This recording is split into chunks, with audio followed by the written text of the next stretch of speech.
Buenas tardes a todos, bienvenidos a esta nueva entrevista del Club Tocqueville. La verdad es que es un placer tener aquí con nosotros a Josep María Lluveras y muchas gracias, Josep María, sobre todo por concedernos este tiempo. Hoy nos gustaría hablar de este libro de memorias que publicó Josep María Lluveras el año pasado, Hacia el corazón de Europa. Y antes de iniciar esta entrevista diálogo, él me ha insistido en que sea más un diálogo que una entrevista, pero la idea sobre todo es que hable él. Sí que me permitirán que haga una breve presentación de nuestro invitado y también algún comentario de este libro que ahora le estaba diciendo, he disfrutado muchísimo leyéndolo. Yo sé que muchos de ustedes le conocen porque José María ha participado en muchas actividades del club, forma parte también de su consejo asesor, pero para aquellos de ustedes que no le conozcan, sí que quiero hacer pues una breve presentación. Pero también es verdad que es difícil describirle porque es muchas cosas. Pero bueno, siendo concisos, tenemos que decir que es un economista, que es catalán y sobre todo un europeísta convencido. Ha trabajado en el sector de la banca, no me atrevo a decir ha trabajado de banquero, pero bueno, ha trabajado en la banca en Barcelona, en Londres, en Nueva York, en París. Ha trabajado también como consultor en proyectos internacionales de finanzas. Ha sido funcionario de la Comisión Europea y ha llegado a ser embajador de la Unión en la República Centroafricana y también en Serbia. Y todo este recorrido y esta trayectoria profesional impresionante, pues la vemos reflejada en este libro de memorias. Pero estas memorias, aparte de hacer este recorrido profesional, son también una reflexión sobre Europa y una reflexión sobre los retos a los que se enfrenta el proyecto de integración y sobre los cambios que necesitan las instituciones para, él dice, aprender de una vez el lenguaje del poder. En este libro también encontrarán algunas notas o algunas reflexiones más personales, eh, decepciones, arrepentimientos. Él confiesa que durante algún tiempo pues, fue un nacionalista catalán en minúscula, pero que rápidamente se sintió decepcionado por la deriva independentista del procés. De hecho, él alertó públicamente sobre los riesgos y sobre los peligros en unos momentos en que no era tan fácil hacerlo. Ahora sí que vemos cada vez a más personas que se animan a criticar aquellos años, pero en esos momentos hacerlo tenía sus costes. Hoy reniega de cualquier nacionalismo y, como decía al principio, sobre todo se muestra como un federalista europeo convencido. Entonces, Josep María, como decía al inicio, muchas gracias por concedernos tu tiempo. Muchas gracias también por haber escrito este libro y por haber compartido todas las intimidades que compartes. A mí me gustaría empezar, también siguiendo un poco el hilo del libro, por los años de formación. Tú le dedicas páginas a la formación, hablas también de la importancia que tuvo ESADE en las oportunidades profesionales que tuviste al principio. Gracias a ESADE pudiste estudiar en Estados Unidos cuando muy pocos españoles realmente podían estudiar allí. Entonces, si tú le tuvieras que aconsejar a un joven, y en el libro esto lo comentas, que siempre has intentado aconsejar y apoyar a los jóvenes y además yo personalmente puedo dar fe de ello. Si tú tuvieras que aconsejarle a un joven interesado en relaciones internacionales, ya sea desde una vertiente de cooperación internacional o de finanzas o incluso de una carrera funcionarial en organizaciones internacionales, ¿qué tipo de formación recomendarías? Y formación en el sentido más amplio, ¿eh? También habilidades sociales o personales que a lo mejor no se cultivan tanto en la universidad. Hola Nuria, muchas gracias en primer lugar por haber leído este libro, porque muchos libros se escriben y pocos se leen con tanto detalle. Y gracias al club también por esta invitación. Me preguntas cómo orientar a un joven que se interese por la Unión Europea.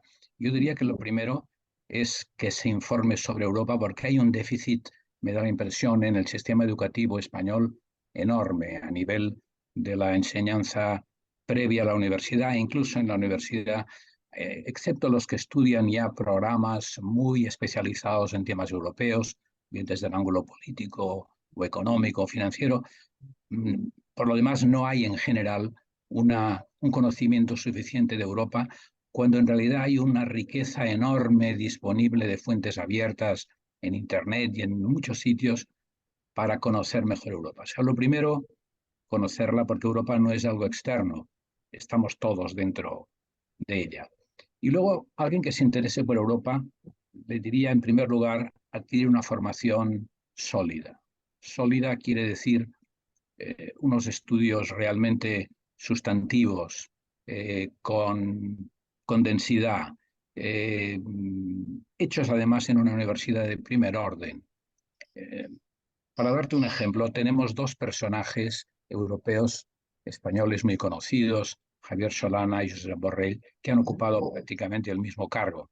Mm, Bueno, pues Solana es un doctor en ciencias físicas y Josep Borrell es un ingeniero aeronáutico.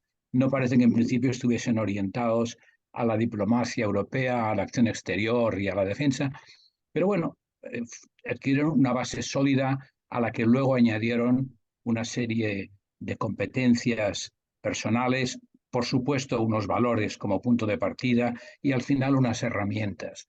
Y todo esto es lo que hay que ir encadenando, diría yo, en una formación para poder orientarse a Europa. Es decir, en primer lugar, curiosidad y en segundo lugar, una densidad de formación que prepare el currículum para optar a puestos europeos, sea en en las instituciones europeas de la Unión, sea en el sector privado o en temas de consultoría ligados a Europa. Pero muy importante la calidad de la formación. Hay una sobredosis de títulos y de carreras, pero la mayor parte, o muchos de ellos, me atrevería a decir, casi parecen bienes de consumo, digamos, duradero para ser ligeros, pero les falta a menudo densidad. por eso, efectivamente, sí, sí, sí. En el libro, claro, explicas tus años, las experiencias en la comisión. Eres un poco crítico cuando hablas del funcionariado. Dices, tuve la sensación de acceder a un club exclusivo, consciente de su importancia, con algunos egos sobredimensionados. Luego dices que el personal en general tenía un nivel alto, pero demasiado impregnado de arrogancia intelectual.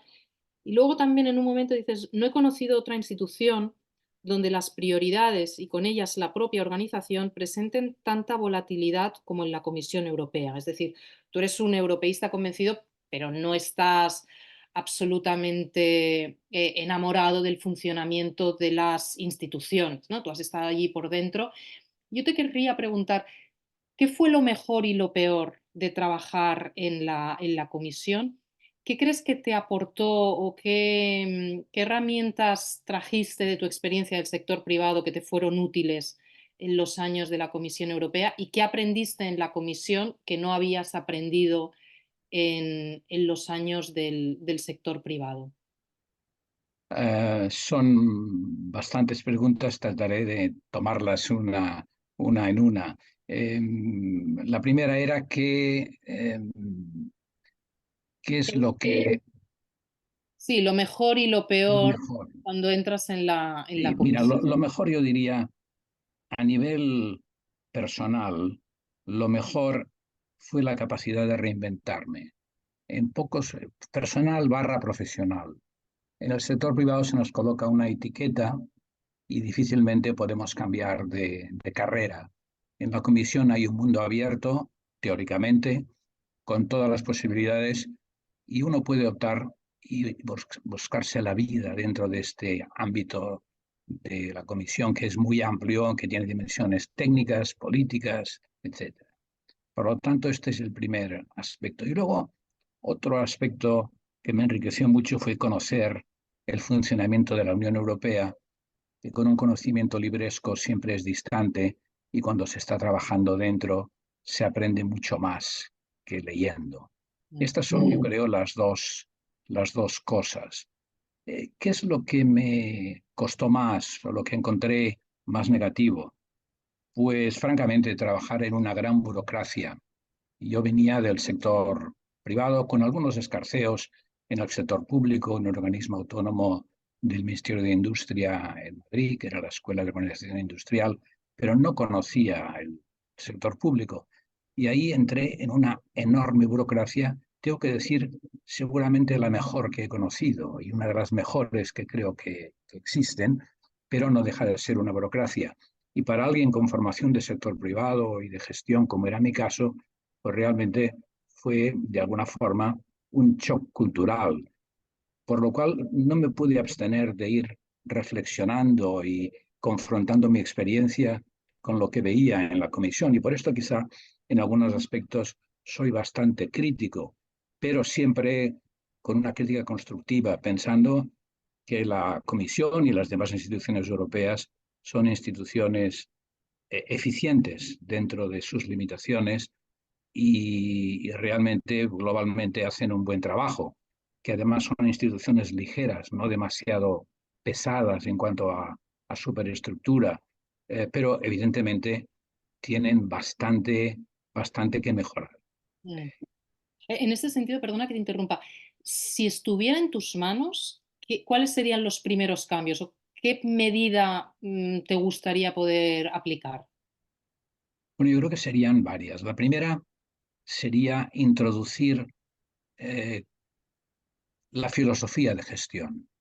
No los conceptos, no los títulos que ya se han introducido, sino realmente algo de filosofía de gestión en esta administración pública, en esta burocracia, cosa que no es fácil. Luego, otra cosa que creo que habría que conseguir es una cierta posibilidad de trasvase entre el sector privado y la comisión, que se pudiese trabajar algún tiempo en uno y en otro lugar y facilitar el pase de una a otra. En mi caso fue así, porque entré como agente temporal. Ahora creo que esta figura ha desaparecido, pero y hay algunas otras fórmulas para entrar en la comisión viniendo del sector privado, pero no son No es muy habitual. amplias. No. Básicamente, los funcionarios hacen carreras de toda una vida dentro de la comisión y es raro estos trasvases del exterior. Yo creo que serían buenos incluso en las dos direcciones, eh, guardando la independencia y evitando que se convirtiese en unas puertas giratorias, ahora que se utiliza este término peyorativamente, pero puede haber algo positivo en estas sinergias. Y quizá otra reforma que yo creo que sería importante sería aislar más a los funcionarios de la presión política en cuanto a los nombramientos. Eh, Evidentemente los máximos responsables son políticos, pero luego toda la cadena de mando, cuanto más independiente sea, mejor. En el caso de la comisión, en los niveles más bajos, ciertamente hay esta independencia, pero en los más altos hay demasiada interferencia política todavía en los nombramientos y sería bueno crear ahí una barrera para preservar la independencia de los funcionarios que de alguna forma protegiesen a los ciudadanos también de los políticos en cuanto a mantener realmente la independencia de la institución, la profesionalidad y los criterios de independencia, evidentemente siguiendo las directrices que tienen que marcar los políticos. Esta es su función y los funcionarios tienen que ejecutarlo. Decíamos antes, ¿qué te dio o qué te dieron los años en la Comisión Europea que no habías aprendido en el sector privado? Porque también comentas en el libro, no siempre, pero en muchas ocasiones trabajando en la comisión, trabajaste muchas más horas que cuando habías estado ejerciendo de consultor y de banquero, con un coste, claro, familiar, pues innegable, ¿no? Mira, yo entré en la comisión como catalán, sabía muy poco de funcionarios. Ahora sabemos mucho más de funcionarios porque hay muchos, pero en mi época es que no sabíamos lo que era un funcionario, apenas sabía. Y entonces yo tenía la imagen de que el funcionario es un ser que trabaja más bien poco y conocía los chistes de los funcionarios y no te voy a cansar con ellos. Y entonces un compañero me dijo, mira, la curva de distribución de los funcionarios en la institución funciona como una curva normal de distribución, como una campana de Gauss, sí, en la cual en los dos extremos hay, por una parte, los que trabajan muy poco o nada. Y nadie les se lo recrimina, van sobreviviendo. Y en el otro extremo hay unos pocos que trabajan por todos y hacen la labor de todos y mantienen la institución. Y en medio hay una gran masa que no se sabe muy bien lo que hacen. Pensé, esto es un poco duro. Pero bueno, pensé, quizás sí. Luego, cuando he conocido la comisión por dentro, me he dado cuenta que este 80% o esta masa central son gente no que no quiere trabajar, sino que lo que espera es que les digan qué tienen que hacer, qué se espera de ellos, que reconozcan su trabajo y que les premien, al menos con un reconocimiento, si puede ser con una promoción mejor, pero no incluso económicamente, sino simplemente reconocer lo que hacen bien, en definitiva, introducir criterios de gestión.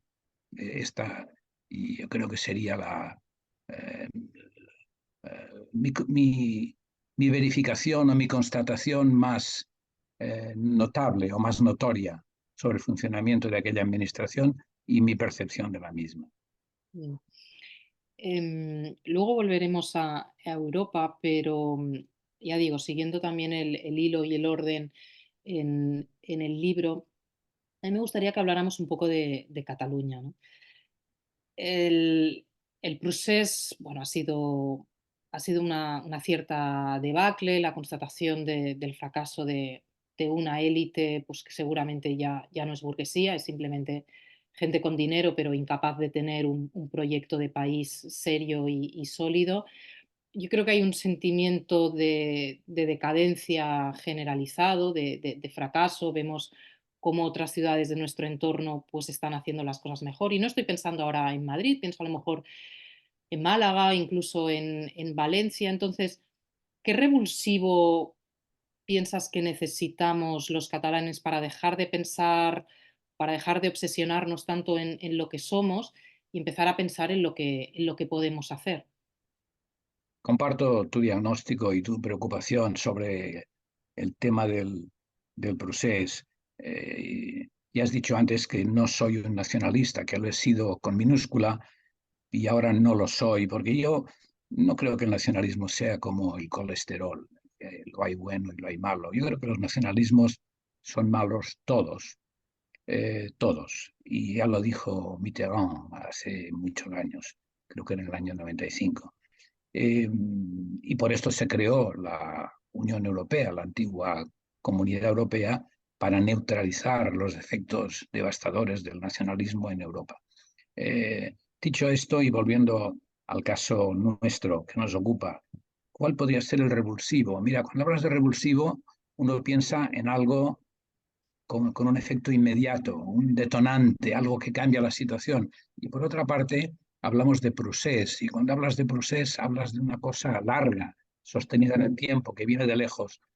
Yo creo que el procés viene de una especie de lluvia ácida de nacionalismo que viene de hace muchos años, no solamente de los últimos 10 años de procés, sino de mucho antes, y por lo tanto estamos todos impregnados.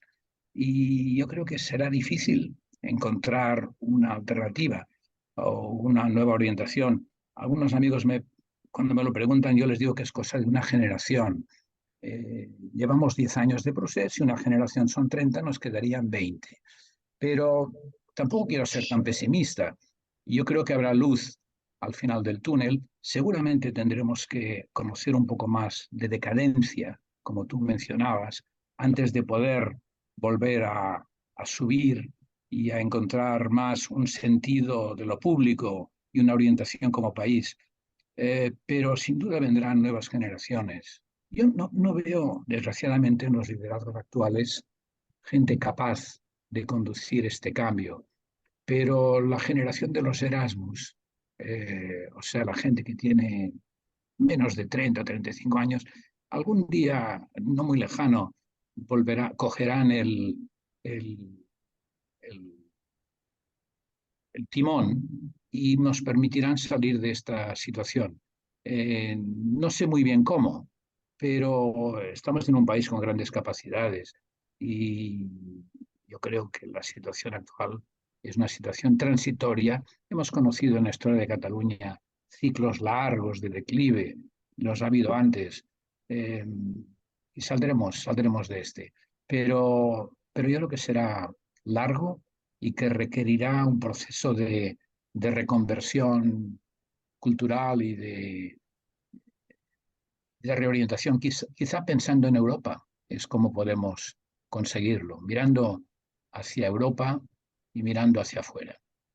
Claro, hablamos de Europa y tú en el libro, al final, cuando hablas de la crisis de Ucrania, de que esta crisis puede suponer un punto de inflexión, puede ser el momento en que las instituciones, los Estados miembros se den cuenta de la necesidad de acometer determinadas reformas, ¿no? De pensar verdaderamente en una autonomía en política exterior y en defensa.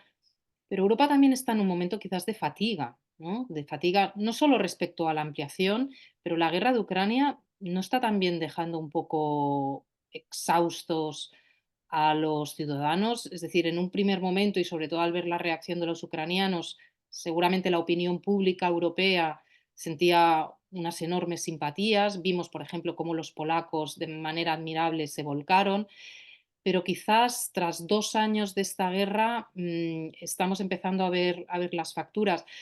Yo sé que tú abogas por una mayor integración, pero las elecciones al Parlamento Europeo dentro de unos meses, probablemente, si hacemos caso a las encuestas, nos van a dejar un Parlamento Europeo con unas fuerzas políticas euroescépticas todavía más fuertes. Entonces, ¿Europa en qué situación está en estos momentos? Porque no parece que seamos capaces tampoco de usar esta crisis como una manera de unirnos más. Has hablado de dos fatigas, la de la guerra de Ucrania, la fatiga de la ampliación y luego de elecciones europeas. Si me permites, me gustaría separar los Sí. dos temas.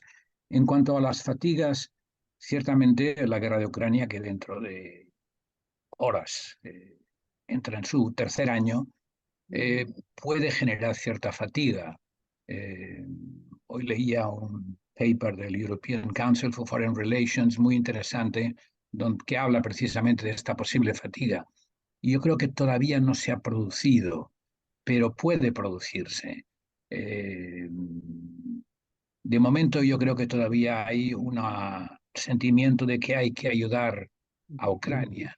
Mira, de esta encuesta, o de este estudio del European Council, y hablando de España, dice el 35% de los españoles son favorables a un empujón, a una ayuda a Ucrania para recuperar sus territorios. Y un 33% piensa que habría que empujar a Ucrania a negociar un acuerdo de paz. Es decir, todavía no podemos hablar de fatiga, hay una gran división de opiniones y este estudio que comentaba demuestra la complejidad de seguir la opinión pública en este terreno. Pero ciertamente la guerra está en una fase delicada, pero nos estamos jugando el futuro de Europa y yo creo que si se explica a la ciudadanía, hay todavía una voluntad de seguir ayudando. Y hay un factor de duda enorme, es qué pasaría si Trump gana las elecciones Ujú. a finales de año.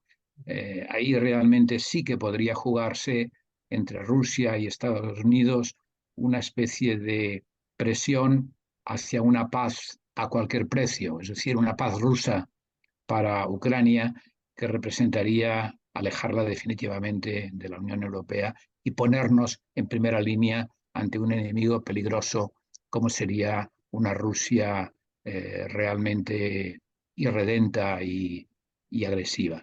Eh, es decir, fatiga quizás sí, no estamos todavía ahí, pero es un peligro y hay que explicarlo para evitarlo. Fatiga de la ampliación. Bueno, yo creo que más que fatiga de la ampliación, lo que tenemos en la Unión es pereza de la ampliación. Eh, Cuando uno está esperando en la cola del pescado o en la cola del médico, el que se cansa es el que hace la cola, el que va a entrar, no el que está confortablemente dentro. Entonces, yo creo que la fatiga es más bien una fatiga nuestra. No nos hemos reformado en la Unión Europea, no hemos profundizado en la construcción europea lo suficiente como para acoger más Estados miembros, quizá hasta 9, que están en la sala de espera. Por lo tanto, tenemos que hacer un esfuerzo de reforma. Y esto me lleva a las elecciones europeas, que son la ocasión para arrancar esta reforma. Yo creo que son extremadamente importantes, no solamente porque el Parlamento Europeo hoy en día ya cuenta, no contaba hace años, pero son las décimas elecciones europeas y esta vez con un Parlamento Europeo potente y con muchas capacidades, porque estamos enfrente a esta necesidad de reformar Europa para dar cabida a nuevos miembros, entre ellos el más grande, Ucrania, y porque Europa, el Parlamento Europeo y las elecciones europeas marcarán las posibilidades de legislación durante los próximos 5 años. El Parlamento cuenta mucho, muchísimo. Y bueno, yo espero que haya una participación elevada. Aumentó en las últimas elecciones gracias al voto joven. Espero que esto se siga produciendo. Y bueno, y espero además que el voto huya de los extremos. Me parece extremadamente importante que esta gran masa que hay en el centro, y cuando hablo del centro es un centro amplio, democracia cristiana, liberales, socialdemocracia, verdes, que en la última elección representaban el 60% más o menos de los diputados europeos, que han sido la gran coalición que ha conseguido la construcción europea, porque esto en España nos parece un poco extraño, porque estamos acostumbrados a una cultura de confrontación, pero la Unión Europea ha funcionado con grandes consensos y sería importante que en estas elecciones volviésemos a conseguir un gran consenso. Eh, eso espero. Ojalá sea así. Lo que ocurre es que en estas sociedades tan polarizadas en las que estamos es difícil huir de la tentación de los extremos, ¿no? Josep María, me temo que tendríamos que ir terminando. La verdad es que yo recomiendo mucho la lectura de este libro. Al acabar de leerlo, yo me preguntaba cómo es posible que una persona con tu trayectoria y con tus conocimientos y que además, pues bueno, conocías a los círculos de poder en Cataluña, ¿cómo es posible que no te tuviéramos, que no tuviéramos el lujo de tenerte en la administración pública catalana? Yo no sé si esto nunca se dio porque no mostraste ningún interés o por qué razón, pero la verdad es que pienso que ha sido una pena que no estuvieras también en la administración, en la Generalitat. Tuve una oportunidad de acceder, pero estaba en otra cosa, acababa de cambiar de trabajo y yo soy fiel a, a unos periodos mínimos cuando cambio de trabajo o cuando cambiaba de trabajo, por lo tanto, no me pareció el momento. Y luego ya una vez en la órbita europea, la verdad es que no me pasó ni por la cabeza. Eh, eh, yo creo que me costaría trabajar en la administración eh, española y en la catalana seguramente más aún. Eh, pero bueno, espero que se vaya modernizando y la administración española ahora parece que quiere modernizarse. Parece que el nuevo ministro de Transformación Digital y Administraciones Públicas quiere modernizar la administración. Vamos a ver si aquí hacemos un poco lo mismo en Cataluña. Vamos a ver. Vamos a ver. Bueno, Josep María, muchísimas gracias. Nos vemos en próximas actividades del club. Muchísimas gracias.